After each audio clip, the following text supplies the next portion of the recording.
Hello students, hello guys. আজকে আমরা দশম শ্রেণীর গণিতের চ্যাপ্টার 12 গোলক দ্যাট মিন্স স্ফিয়ার এর কোয়েশ্চেন করব। আজকে আমরা স্টার্ট করব কোয়েশ্চেন নাম্বার 13 থেকে, কারণ কি প্রিভিয়াস ভিডিওতে কোয়েশ্চেন নাম্বার 12 পর্যন্ত অলরেডি কমপ্লিট করে ফেলেছিলাম আমরা। যদি দেখে না থাকো আই বাটনে ক্লিক করে দেখে নাও। দেখো কোয়েশ্চেন নাম্বার 13 কি বলছে, রিড করো। 14 সেমি দৈর্ঘ্যের ব্যাসার্ধ বিশিষ্ট একটি ভূগোলকের অঙ্কটির বক্রতলে 0.7 সেমি দৈর্ঘ্যের ব্যাসার্ধ বিশিষ্ট দুটি বৃত্তাকার ছিদ্র রয়েছে। তো কি বলছে, একটা ভূগোলক রয়েছে, দ্যাট মিন্স একটা স্ফিয়ার রয়েছে, একটা গোলক রয়েছে যার ব্যাসার্ধ তোমাকে বলে দিয়েছে 14 সেন্টিমিটার। ঠিক, তারপর বলছে এর যে বক্রতলের উপরে, এখানে কোথাও বক্রতলের উপরে এখানে দুটো ছিদ্র রয়েছে, ঠিক আছে, দুটো ছিদ্র রয়েছে, ছোট ছোট ছিদ্রগুলোকে আমি সাইডে একটু এরকম ভাবে দেখাচ্ছি, ঠিক আছে, এরকম দুটো ছিদ্র রয়েছে। তো সেই ছিদ্রের যে আবার ব্যাসার্ধ সেটা বলছে 0.7 সেন্টিমিটার, 0.7 সেন্টিমিটার। এই যে এটা ভূগোলক, এটা হচ্ছে বড়টা আমাদের গোলক, আর যে ছিদ্রগুলো এগুলো হচ্ছে বৃত্তাকার ছিদ্র, এগুলো হচ্ছে বৃত্তাকার ছিদ্র। দ্যাট মিন্স এটা 2D ফিগার, এটা 3D ফিগার। ঠিক, তারপর বলছে ভূগোলকটির গোলকের অংশের ধাতব পাতের ক্ষেত্রফল হিসাব করে লেখো। এই যে ভূগোলকটা তৈরি করেছে যে ধাতুটা দিয়ে, তার ক্ষেত্রফল আমাকে হিসাব করে লেখো। তো ইন জেনারেল এই ভূগোলকটা একটা গোলক, আর তার তোমাদের ক্ষেত্রফলের ফর্মুলা আমরা জানি, আমরা এই ফর্মুলাগুলো আগে খুব ভালোভাবে শিখে নিয়েছিলাম বেসিক ভিডিওতে। তো এর ফর্মুলা কি আমাদের 4πr², তাই তো। এর ক্ষেত্রফলের কি ফর্মুলা, এর আমি বলেছিলাম এর সমগ্রতল বক্রতলের কিছু হয় না, কারণ গোলক, ঠিক আছে, একটি তলের সমগ্রতল বক্রতল যাই বলো না কেন সেটা হচ্ছে 4πr², যা আমাদের গোলকটি রয়েছে 4πr²। বাট এখানে এটা দিলে তোমাদের অ্যান্সার হয়ে যেত, বাট এখানে টুইস্ট কি নিয়ে এসেছে, এর উপরে দুটি বৃত্তাকার ছোট ছোট বৃত্তাকার গোল রয়েছে, ছিদ্র রয়েছে, দ্যাট মিন্স তো এই যে আমাদের ক্ষেত্রফল, এ থেকে আমাকে মাইনাস করে দিতে হবে এই দুটি বৃত্তের ক্ষেত্রফলকে, তবেই আমরা ধাতু অংশের যে কতটা ধাতু লেগেছে সেটা আমরা জানতে পারবো। তো দেখো, তাহলে এইখানে আমার একটা বৃত্ত, আর বৃত্তের ক্ষেত্রফলের ফর্মুলা কি, বৃত্তের ক্ষেত্রফলের ফর্মুলা হয় আমরা জানি বৃত্তের এরিয়া, বৃত্তের ক্ষেত্রফল কি হয় πr², যে কোনো সার্কেলের ক্ষেত্রফলের ফর্মুলা কি πr²। তো সিম্পল দুটো বৃত্ত রয়েছে, তাহলে 2 × πr², এটার থেকে এটা মাইনাস করে দিলে আমাদের ফাইনাল অ্যান্সার হয়ে যাবে। চলো এটা এবার করে দেখি। ঠিক আছে, তাহলে সবার প্রথমে একটু লিখতে হবে, ঠিক আছে। তাহলে প্রথমে কি লিখবে, প্রথমে লিখবে ভূগোলকটির বক্রতলের ক্ষেত্রফল। এই যে পুরো ভূগোলক রয়েছে তার বক্রতলের ক্ষেত্রফল, ভূগোলকটি লিখে লিখে করবে, ঠিক আছে। ভূগোলকটির বক্রতলের ক্ষেত্রফল কত হবে বলো, 4πr² এর হিসাবে 4πr², দ্যাট মিন্স 4 পাই মানে কত 22/7, আর আর মানে কত দিয়ে দিয়েছে 14, তাহলে 14 গুণিত 14 গুণিত 14, 14 কে 3 বার গুণ করতে হবে। তাহলে 7 দিয়ে একটা 14 তো কেটে যাবে, 7 দুগুণে 14, আর বাকি সব নাম্বার গুলোকে যদি আমরা গুণ করে দিই আমরা পাবো 2464 সেন্টিমিটার স্কোয়ার, বাংলায় লিখলে বর্গ সেমি। ঠিক, এবার যে বৃত্তাকার ছিদ্র দুটি রয়েছে, বৃত্তাকার ছিদ্র দুটির ক্ষেত্রফল বের করে নিই, ঠিক আছে। এই পোর্শনটা আমি ক্লিয়ার করে দিচ্ছি। তো এবার আমরা কি বের করবো, কি বৃত্তাকার ছিদ্র দুটির ক্ষেত্রফল, তাহলে কত হবে বলো, আমরা জানি একটা বৃত্তের ক্ষেত্রফল πr² হয়, তাহলে দুটি বৃত্তের 2 × πr², তাহলে 2 × π মানে 22/7, আর আর মানে কত দিয়েছে 0.7 × 0.7, তাহলে এর পয়েন্ট গুলো সরিয়ে দিলে নিচে 10, ঠিক আছে, একটা 7 কেটে গেল। তো এখানে 2 দিয়ে 10 দিয়ে কখনোই কাটবে না, আমি এগুলো বারবার তোমাদেরকে বলে আসছি। এরকম কোয়েশ্চেন যখনই নিচে 100 বা 1000 এরকম এসে যাবে তখন আর কাটবে না, উপরের নাম্বার গুলো গুণ করে দেবে, গুণ করে দিলে তোমরা পাবে 308, গুণ করে দিলে তোমরা পাবে 308, নিচে কত 100, দুটো শূন্য দুটো সংখ্যা আগে পয়েন্ট দিয়ে দেবে, তাহলে 3.08 সেন্টিমিটার স্কোয়ার, বাংলায় লিখলে বর্গ সেমি হয়ে গেল। তাহলে এবার তোমাদের যেটা বলেছে কোয়েশ্চেনে কি, অতএব গোলাকার অংশের ধাতব পাতের ক্ষেত্রফল, তাহলে এবার কি লিখবে, যেটা বইয়ে লেখা আছে লিখবে, অতএব গোলাকার অংশের ধাতব পাতের ক্ষেত্রফল ইজ ইকুয়াল টু, এটা থেকে এটা মাইনাস করে দিলে, তাহলে 2464 থেকে মাইনাস করে দিলে 3.08 এত বর্গ সেমি। তো এটাকে মাইনাস করলে কত অ্যান্সার হচ্ছে দেখো 2460.92 2460.92 বর্গ সেমি। ক্লিয়ার? ক্লিয়ার হলো? কনসেপ্ট ক্লিয়ার করবে সবসময়। কোনো কনফিউশন হলে কিন্তু কমেন্ট বক্সে জানাবে। কোয়েশ্চেন নাম্বার 14 একটু পড়ে নিই দেখো। 8 সেমি দৈর্ঘ্যের ব্যাসার্ধের একটি নিরেট লোহার গোলককে গলিয়ে 1 সেমি দৈর্ঘ্যের ব্যাসার্ধের কয়টি নিরেট গুলি তৈরি করতে পারবে সেটা লিখতে হবে। ঠিক আছে, আগে কোয়েশ্চেন তোমাদের মানেটা মিনিংটা ক্লিয়ার করে দিই ভালোভাবে, তারপর দেখবে তোমরা নিজেরাই করে ফেলতে পারবে। এই পোর্শনটা একটু ক্লিয়ার করে দিচ্ছি, ঠিক আছে? তো কোয়েশ্চেন নাম্বার আমরা এবার করব 14। একটা নিরেট মানে ফাঁপা নয়, তার ভিতরেও সম্পূর্ণ লোহা আছে, ঠিক আছে, পুরোটাই লোহা দিয়ে তৈরি। তো একটা নিরেট তোমাদের লোহার গোলক আছে যার ব্যাসার্ধ আমাকে বলে দিয়েছে 8 সেন্টিমিটার। এই যে লোহার গোলকটা বলে সেটাকে গলিয়ে ফেললো, লোহাটাকে গলিয়ে ফেললো, লোহাটাকে গলিয়ে ছোট ছোট ছোট ছোট কি বলছে নিরেট গুলি তৈরি করছে। এরকম ছোট ছোট গুলি তৈরি করছে। যে ছোট ছোট গুলিগুলো তৈরি করছে তার আবার ব্যাসার্ধ বলছে 1 সেন্টিমিটার। বলছে তাহলে এই যে লোহাটা দিয়ে এরকম ছোট ছোট কত গুলি আমরা তৈরি করতে পারবো নিরেট। তো কনসেপ্টটাকে নিয়ে আসো, দুটো জিনিসের মধ্যে কি জিনিসটা সমান হবে। এই যে বড় লোহার যে গোলকটি রয়েছে, ঠিক আছে, লোহার গোলাটি রয়েছে, তো এর যা আয়তন হবে, লোহাটা গলিয়ে ফেললে ওর একটা আয়তন, আয়তন মানে আমি বলেছি কি ভিতরেও কি আছে, মানে ভিতরেও তো লোহা আছে, পুরোটা নিরেট বলছে, ফাঁপা বলছে না। তাহলে এই লোহার যে আয়তন, দ্যাট মিনস ভলিউমটা হবে। আর এই যে ছোট ছোট ছোট ছোট যতগুলি তোমরা গুলি তৈরি করে থাকো না কেন, সেই সব গুলি মিলিয়ে তাদের যে আয়তন সেটা সমান হবে। কারণ যতটা লোহা এখানে ছিল সেই লোহাটা দিয়েই এই গুলিগুলো তৈরি করেছে, বেশি লোহা বা কম লোহা নয়। দ্যাট মিনস এই বড় লোহার গোলকটির যে আয়তন হবে, এরকম ছোট ছোট যতগুলি এখানে গুলি আছে তাদের সবার আয়তনকে যদি আমরা যোগ করি তার সাথে সমান হবে। তো সেই কনসেপ্টটা দিয়ে কোয়েশ্চেনটি আমরা এখানে করে ফেলি। তো সবার প্রথমে আমরা তাহলে কি বের করে নেবো, এই যে নিরেট লোহার গোলকটি আছে তার আয়তন, নিরেট লোহার গোলকটির আয়তন লেখো একটু। নিরেট লোহার গোলকটির আয়তন কত হবে বলো? ফর্মুলা জানি, আয়তনের ফর্মুলা আমরা কি জানি, 4/3 পাই আর কিউব। আয়তনের ফর্মুলা 4/3 পাই আর কিউব। তাহলে এখানে দেখো 4/3 পাই, পায়ের ভ্যালু আমি এখানে পুট করছি না, কারণ আমরা জানি, আমাদের মাথায় কনসেপ্ট এসে গেছে। আমরা কি করব, প্রশ্ন অনুসারে যে এই যে লোহার আয়তন এর সঙ্গে এদের আয়তনের যোগফলটা সমান করব। তো যখনই দুটো ইকুয়াল করবো তো এই 4/3 পাই সব কেটে যাবে, যার জন্য আমি এখানে একদমই ক্যালকুলেশন করবো না, জাস্ট লিখে শুধুমাত্র রেখে দেবো। আর কিউব মানে কি 8 × 8 × 8। ইউনিটটা কি হবে, আয়তন বের করছি, তার মানে সেন্টিমিটার কিউব, বা তোমরা যদি বাংলায় লেখো ঘন সেমি, বর্গ সেমি আর হবে না, ঘন সেমি। ঠিক, এবার কি করব, 1 সেমি ব্যাসার্ধের প্রতিটি নিরেট লোহার গুলির আয়তন বের করে ফেলি। এই যে যাদের 1 সেমি ব্যাসার্ধ বিশিষ্ট প্রতিটি নিরেট গুলির আয়তন, গুলি বলেছিল না, নিরেট গুলি, হ্যাঁ। তো কি লিখবে এবার, 1 সেমি ব্যাসার্ধ বিশিষ্ট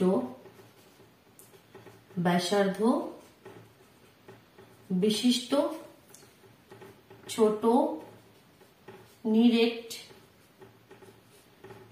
গুলির প্রতিটি, 1 সেমি ব্যাসার্ধ বিশিষ্ট ছোট নিরেট প্রতিটি গুলির আয়তন, প্রতিটি গুলির আয়তন কত হবে বলো? ফর্মুলা তো সেমই হবে, কারণ এগুলো তো গোলক শেপেই রয়েছে, স্ফিয়ার শেপেই রয়েছে। 4/3 পাই আর কিউব। আচ্ছা, এখানে এটা R1 দিতে পারো, এটা R2 দিতে পারো। যখন দেখবে একই ধরনের তোমাদের আর, তো দুটোর আর সমান নয়, দুটোর আর আলাদা না, তো একটাই R1 লিখে দাও, একটাই R2 লিখে দাও। তো এর ভ্যালু পুট করে দিলে কত হয়ে যাবে, 4/3 পাই R2 তো 1, ব্যাসার্ধ তো 1, তাহলে 1ই হবে, 1 এর কিউব তো 1ই হবে। তাহলে এত সেন্টিমিটার কিউব বা ঘন সেমি। এটা হচ্ছে 1 সেমি ব্যাসার্ধ বিশিষ্ট প্রতিটি গুলির আয়তন। এবার আমরা মনে করছি কি, ধরি XT গুলি তৈরি করা যাবে, এরকম ছোট ছোট ছোট ছোট XT গুলি তৈরি করা যাবে। কি ধরে নেবে, ধরি XT ছোট নিরেট গুলি তৈরি করা যাবে। তাহলে আমরা ধরে নিই আমরা প্রশ্ন অনুসারে তাহলে কি আমরা লিখতে পারি, প্রশ্ন অনুসারে আমরা তাহলে লিখতে পারি। আচ্ছা এখানে যেটা ছিল এটা এখানে আছে, এখানটা উপরটাতে লিখি, না হলে ঠিক বোঝাতে পারবো না, এই পোর্শনটা থাক এখন। তাহলে এখানে আমরা শর্তানুসারে বা প্রশ্ন অনুসারে কি লিখতে পারি, কি এই যে আয়তনটা 4/3 পাই ইন্টু 8 ইন্টু 8 ইন্টু 8, এটা ইজ ইকুয়াল হয়ে যাবে কার সঙ্গে, একটি গুলির আয়তন কত এত, আর এক্সটি গুলির আয়তন তাহলে কত হবে, এক্স দিয়ে গুণ করে দেবে, that means x into 4/3 into pi into 1। ঠিক, তাহলে এখানে দেখো আমি ওই জন্য 4/3 আর পাইটা ক্যান্সেল করিনি, কারণ এখানে এখানে ক্যান্সেল হয়ে যাবে, পাই পাইও ক্যান্সেল হয়ে গেল। তাহলে সিম্পলি এক্সই পড়ে রইলো, x is equal to 8 into 8 into 8, 8 কে 3 বার গুণ করলে কত হয়ে যায় 512।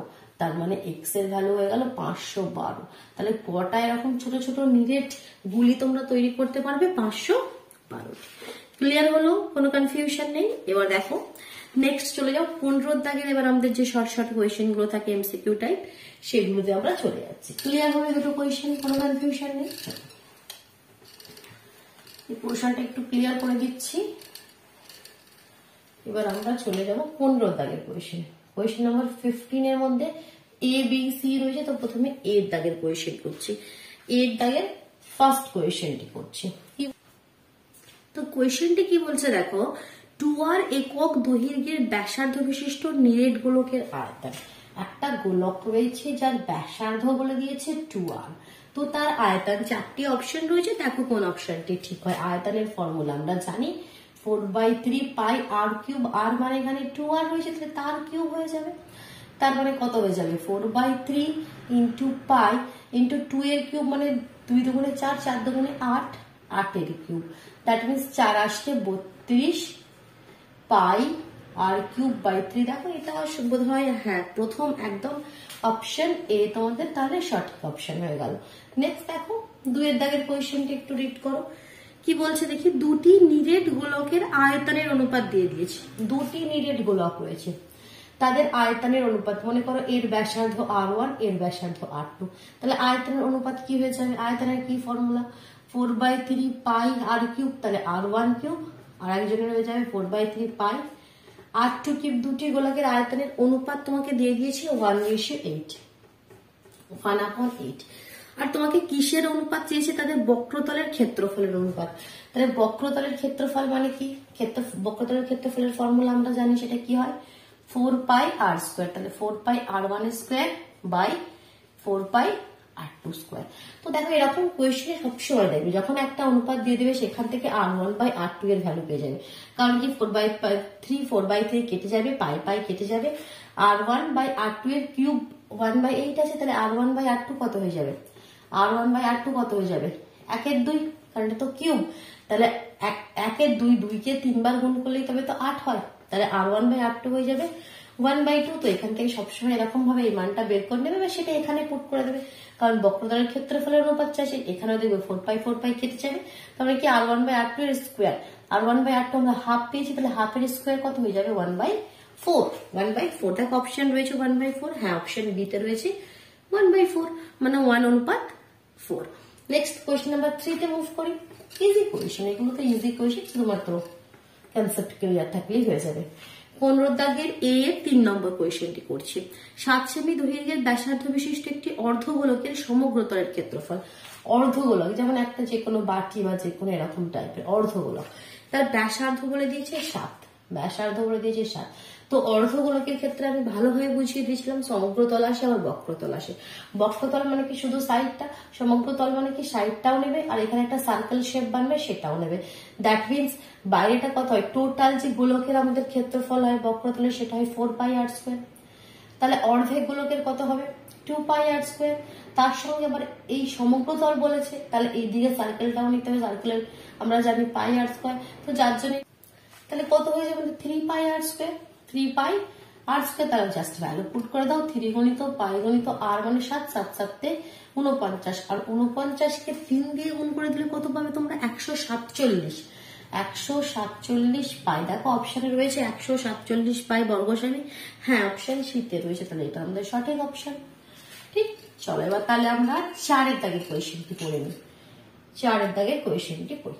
কি বলছে কোয়েশ্চেনটি, দুটি নিরেট গোলকের বক্রতলের ক্ষেত্রফলের অনুপাত। দেখো সেম ওই তোমাদের দুয়ের দাগের কোয়েশ্চেনটির মতো আবার দিয়েছে, দুটি নিরেট গোলকের বক্রতলের ক্ষেত্রফলের অনুপাত দিয়ে দিয়েছে। বক্রতল মানে কি, বক্রতলের ক্ষেত্রফল, নিরেট গোলক 4 পাই আর স্কয়ার আমি বললাম, তাহলে তারপর তোমাকে দিয়ে দিয়েছে 4 পাই r1 স্কয়ার বাই দুটি গোলক রয়েছে তাহলে 4 পাই r2 স্কয়ার। এই অনুপাত তোমাকে দিয়ে দিয়েছে 16:9, দ্যাট মিন্স 16/9। তাদের আয়তনের অনুপাত, তাহলে উল্টোটা আর কি, আয়তনের অনুপাত মানে কি 4/3 pi r1 cube by 4/3 pi r2 cube.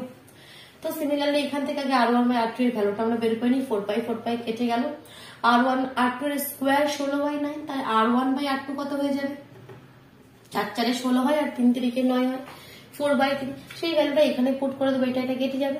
r1 by r2 এর কিউব, দ্যাট মিন্স 4/3 এর কিউব, তো 4 কে 3 বার গুণ করলে কত হয়ে যায়, 4 4 16, 4 16 64, আর 3 কে 3 বার গুণ করলে 3 3 9, 3 9 27, 64:27।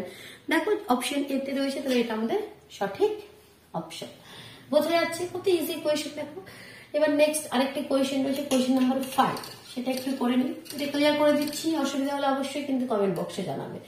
কোয়েশ্চেন নাম্বার 5টা একটু পড়ে নিই। একটি নিরেট গোলকের বক্রতলের ক্ষেত্রফল ও 3 গুণ আয়তনের সাংখ্যমান সমান। একটি নিরেট গোলকের বক্রতলের ক্ষেত্রফল, that means 4 pi r square, এটা কার সাথে সমান বলছে, তার আয়তনের 3 গুণের সাথে সমান। আয়তনের ফর্মুলা কি, 4/3 পাই আর কিউব, তার 3 গুণ, এটার সাথে সমান। তাহলে বলছে এর ব্যাসার্ধের দৈর্ঘ্য কত বার, বলো, r ইজ ইকুয়াল টু কত সেটা বলো। 3 3 তো কেটে যাবে, 4 4 কেটে যাবে, পাই পাই কেটে যাবে, তাহলে এখান থেকে আমরা পেয়ে গেলাম r square is equal to r cube. তাহলে দুটো r আর এর থেকেও 3টে r থেকে দুটো r কেটে যাবে, তাহলে একটা r শুধুমাত্র পড়ে থাকবে, আর r ইজ ইকুয়াল টু এখানে সব কেটে গেল 1, তাহলে 1 একক। বুঝে, সত্য মিথ্যা, দ্যাট মিন্স বি এর দাগে ফার্স্ট এরটা কি বলছে দেখে নি। একটি নিরেট গোলকের ব্যাসার্ধের দৈর্ঘ্য যদি আমরা দ্বিগুণ করি তাহলে আয়তনও দ্বিগুণ হবে, এটা তো মিথ্যাই হবে, তাও আমরা করে দেখিয়ে দিচ্ছি। বলছে তার ব্যাসার্ধ যদি দ্বিগুণ করো, মানে ব্যাসার্ধ আগে r ছিল, এখন তুমি সেটা r থেকে কত করলে 2r, বলছে তার আয়তনটাও দ্বিগুণ হয়ে যাবে। আয়তন আগে কত ছিল, 4/3 পাই আর কিউব ছিল, এখন আয়তন কত হয়ে যাচ্ছে, 4/3 পাই, আর এর জায়গায় এখন ব্যাসার্ধ 2r হয়ে গেছে, তাহলে 2r এর কিউব হয়ে গেল, that means 4/3 pi 8r cube হয়ে গেল। তো দ্যাট মিন্স এখানে 8 বেশি হচ্ছে, তাহলে 8 গুণিত আমরা লিখতে পারি 4/3 পাই আর কিউব, তাহলে 8 গুণা হয়ে যাবে, দ্বিগুণ হবে না, কত গুণ, 8 গুণ হয়ে যাবে, তাহলে মিথ্যে বলেছে, ভুল বলেছে। নেক্সট বলছে দেখো, দুটি অর্ধগোলকের বক্রতলের ক্ষেত্রফলের অনুপাত বলছে 4:9। লিখি কোয়েশ্চেনটি আগে কি বলতে যাচ্ছে, এটা করছি আমরা বি এর দাগে সেকেন্ড কোয়েশ্চেন করছি। দুটি নিরেট গোলকের নেওয়া দুটো অর্ধগোলকের বক্রতলের ক্ষেত্রফল, সম্পূর্ণ যদি নিরেট গোলকের হয় তখন আমরা জানি 4 পাই আর স্কয়ার, অর্ধগোলকের বক্রতল বলেছে মানে 2 পাই আর স্কয়ার। তোমাকে বলে দিয়েছে 2 pi r1 square by 2 pi r2 square, কত বলে দিয়েছে, এদের অনুপাত তোমাকে বলে দিয়েছে 4:9। আবার তোমাকে বলছে কি, তাহলে তাদের ব্যাসার্ধের দৈর্ঘ্যের অনুপাত বলছে 2:3 হবে, মানে 2/3 হবে। এটা দেখাও তো দেখি, 2 পাই তো কেটে যাবে, r1 বাই r2 4/9, হ্যাঁ হবে, r1 বাই r2 এর স্কোয়ার রয়েছে এখানে 4/9, তাহলে r1 বাই r2 কত হয়ে যাবে, তোমাদের 2, 4 এর অর্ধেক 2 আর 9 এর অর্ধেক 3, হ্যাঁ হবে, ঠিকই বলছে, এটা তাহলে সত্য হবে। এবার সি এর দাগে দেখো কিছু শূন্যস্থান পূরণ রয়েছে, সেগুলো একটু দেখি। সি এর দাগে 3টি শূন্যস্থান পূরণ রয়েছে, ফার্স্ট, সেকেন্ড আর থার্ড। দেখি 3টে এক করে করে নি। তো প্রথমটি কি বলছে, একটি তল বিশিষ্ট ঘনবস্তুর নাম গোলক। গোলক এমন একটা দেখো 3D ফিগার যার একটি তল রয়েছে, তাই তো, তো যার জন্যই তো এর সমগ্র তল বা যে নিরেট গোলকের সমগ্র তল আর বক্রতল আলাদা আমরা করতে পারি না, কারণ তল তো একটি, তাহলে তোমাকে এখানে কি লিখতে হবে, গোলক। নেক্সট, একটি নিরেট অর্ধগোলকের সমতলের সংখ্যা, অর্ধগোলক যদি এবার নাও, অর্ধেক গোলক, তাহলে অর্ধগোলকের মধ্যে সমতল, অর্ধগোলকের মধ্যে কিন্তু আবার দুটি তল রয়েছে, যার জন্য অর্ধগোলকের আমরা একবার সমগ্র তলের ক্ষেত্রফল বের করতে পারি, একবার বক্রতল। কারণ যেটা বাঁকা হয়ে থাকে সেটাকে আমরা বক্রতল বলি এটা, আর যেটা প্লেন, ঠিক আছে, অর্ধেক একটা যেমন পিয়ালা বা যে কোনো কি জিনিস না, তার উপরের যে তলটা এটা যেটা সার্কেল, উপরের তলটা, নিচে যেটা গোল হয়েছে সেটা বক্রতল, আর উপরের তলটা সমতল। তাহলে এখানে সমতল কটি রয়েছে? একটি রয়েছে। সমতল কটি রয়েছে? একটি রয়েছে। তো সমতলের সংখ্যা চেয়েছে একটি, সমতলের সংখ্যা একটি।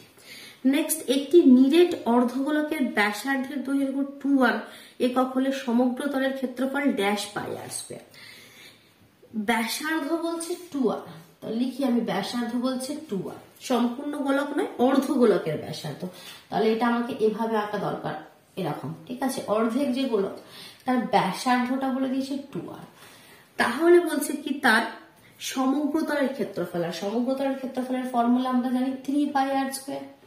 3πr স্কয়ার, কারণ সেটা বারবার বসিয়ে দিয়েছি আমি, 2πr স্কয়ার প্লাস উপরের সার্কেলটা। তাহলে 3π আর এর জায়গায় কত লিখবো? 2r এর স্কয়ার মানে 4r স্কয়ার। তার মানে 3 4 12πr স্কয়ার। তো তোমাকে কিভাবে শূন্যস্থানটা দিয়েছে দেখো, ড্যাশ পাই আর স্কয়ার, ড্যাশ পাই আর স্কয়ার। তো ড্যাশে এখানে 12 লিখতে হবে। ক্লিয়ার হয়ে গেল? তাহলে আমাদের 16 দাগের যে কোয়েশ্চেন গুলো আছে সেগুলো বাকি রয়ে গেল, সেগুলো আমরা নেক্সট ভিডিওতে কমপ্লিট করবো। কেমন বুঝে গেল? ক্লিয়ার হলো? ভিডিওটি ভালো লাগলো অবশ্যই কিন্তু লাইক করে দিও, নিজের বন্ধুদের মধ্যে শেয়ার করে দিও। যদি চ্যানেলে নতুন হয়ে থাকে চ্যানেলটি সাবস্ক্রাইব করে বেল আইকনটি প্রেস করে নিও, কেমন? তবেই তোমরা কিন্তু ঠিক সময় মতো নোটিফিকেশন গুলো পেয়ে যাবে। চলো তাহলে টাটা।